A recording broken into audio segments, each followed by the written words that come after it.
I like to think of it as if chemistry and physics had a baby and is raised by engineering.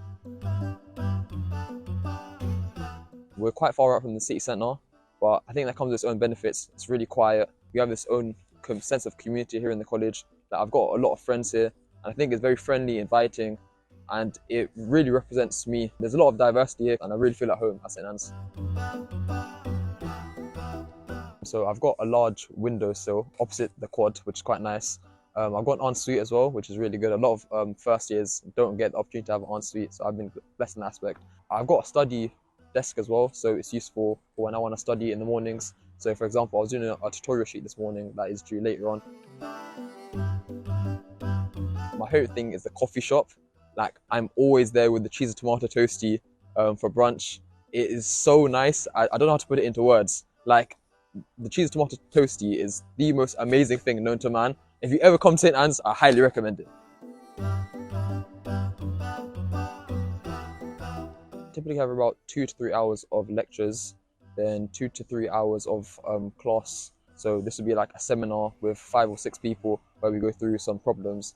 And I'd also have 2 or 3 tutorials. Outside of that, I'm part of the Islamic Society, so I tend to do a few events with them. I go to my college gym. I try to go every day. There's a wide range of activities to get involved with, so remember that Oxford is not fully academic. So unlike the normal undergraduate system, the foundation year has tutorials across the city. So I have some tutorials in Trinity, Keble College. My lectures mainly happen in departments. So in the chemistry department, for example, sometimes I do have them in the physics department as well. So if you do come onto the foundation year, be prepared to travel around the city for your lessons.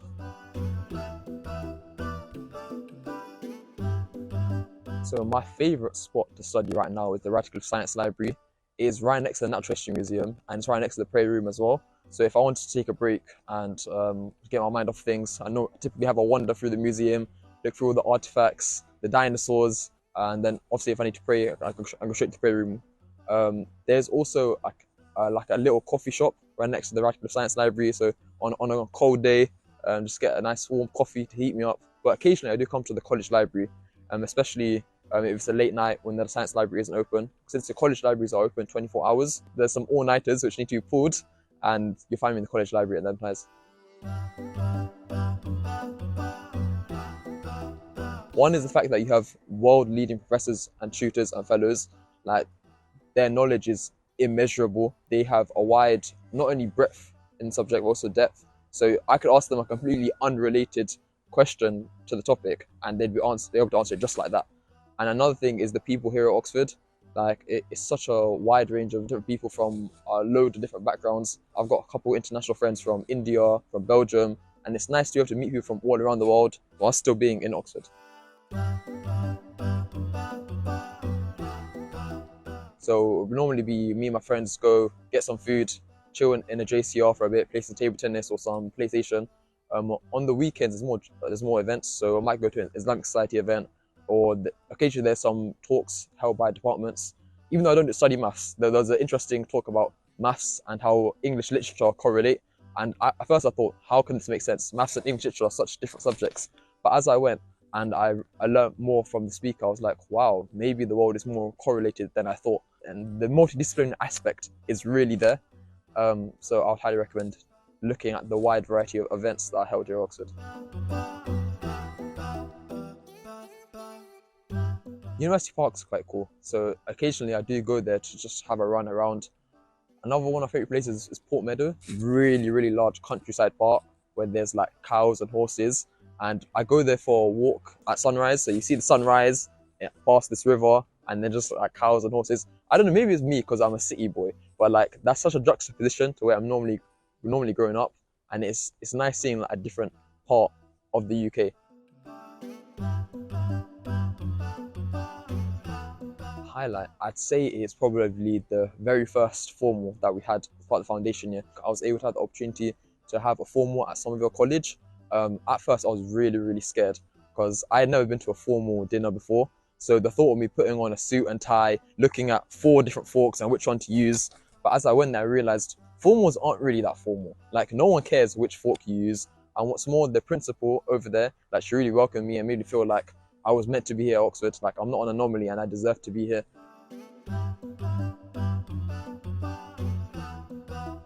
A lot of people tend to ride bikes in Oxford. I personally don't. I tend to walk around or run around if I'm a bit late, which is a bit funny with seeing me run around for lectures. Yeah, I do feel like I'm definitely integrated into the university community now. I'd say Freshers Week is probably the best chance to experience everything that the university has to offer. You have both proper societies, and so I joined the Islamic Society through Freshers Week, a lot of other sports, but you also meet a lot of people during Freshers Week. Like, I cannot count how many people that I met during Freshers Week and been able to make friends with. So I feel like if you do come to Oxford during Freshers Week, just make the most of it.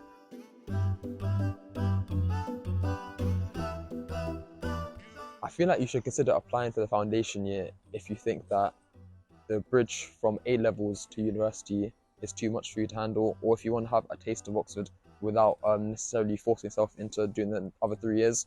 Now, I personally was worried that Oxford wasn't going to be for me, but after doing the foundation year, I've realised that I do feel really welcome to Oxford, and I do think that I have the academic ability to just do well. So I feel like the foundation has really strengthened me in terms of those aspects, and I would highly recommend applying for the Astrophoria foundation year.